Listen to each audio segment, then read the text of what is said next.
Everybody who's ever stolen from indigenous people have always met, let's say, a tragic fate.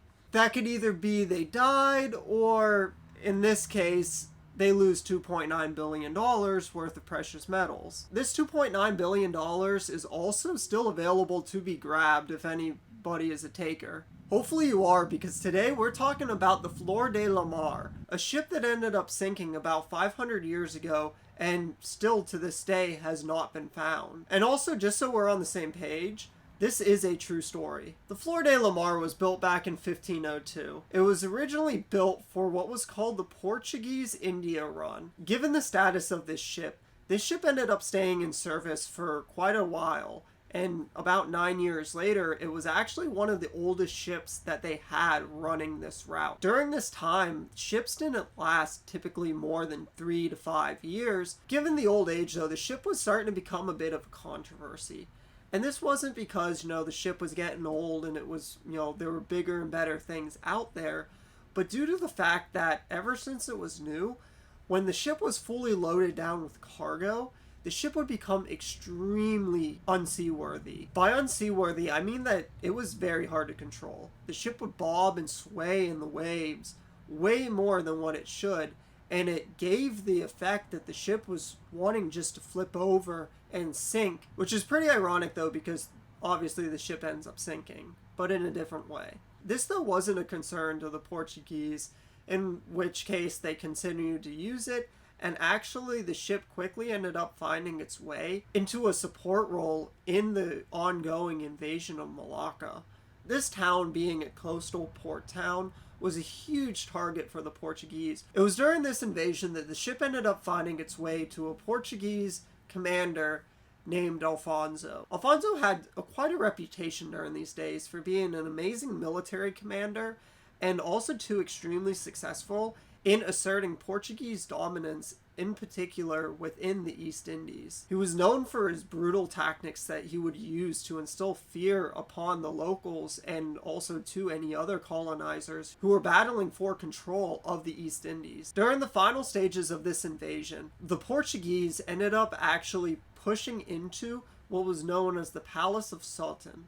It was in this palace, though, that they ended up stumbling upon all of the nation's treasure. This treasure amounted to $2.9 billion worth of gold, silver, statues, you name it. Being the type of man Alfonso was, he wasn't going to let this treasure go to waste, and quickly proceeded to plunder all of it. The only ship that he had that was available to do this was the Flor De La Mar, which on paper was able to carry that much cargo for such a long distance. Quickly, they proceeded to load up the Flor De La Mar, and within only a couple days of invading the palace and taking over, Alfonso and about 400 other crew members set sail to Portugal. It was during one of these nights that Alfonso and his men noticed that there was a pretty severe storm coming up over the horizon. They knew that they couldn't advance any further, so trying to seek shelter, they tried to pull off into one of the local coves in the area. This cove was actually located right by Tima's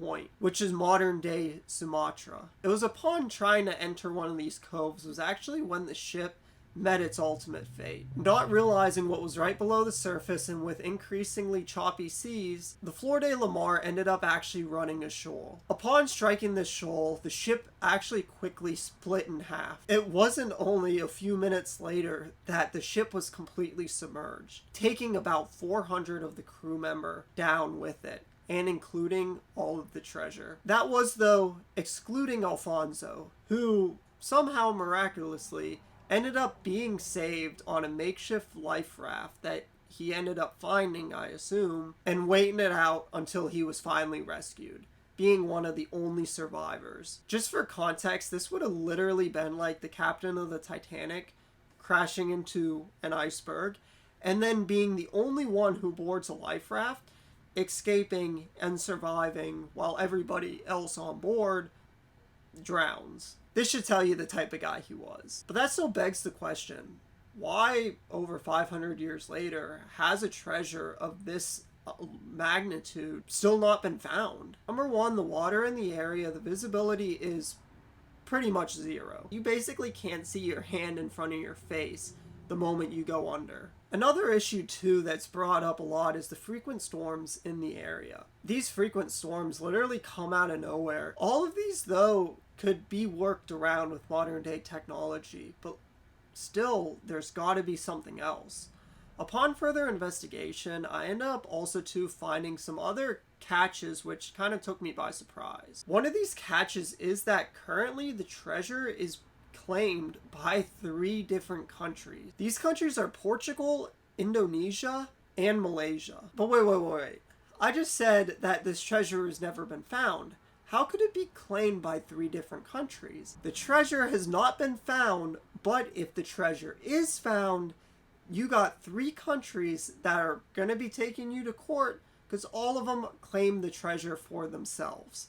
Adding on to all of this, as if there wasn't anything else that would be in your way of finding this $2.9 billion treasure, is the fact that over the years, the sediment gathering on the seafloor very well probably buried all of the treasure. You could literally be sitting right on top of the treasure and you'd have no idea because it's buried underneath who knows how many feet of sediment on the seafloor. Also too, if you enjoyed, please hit that subscribe button. It definitely helps us out a lot.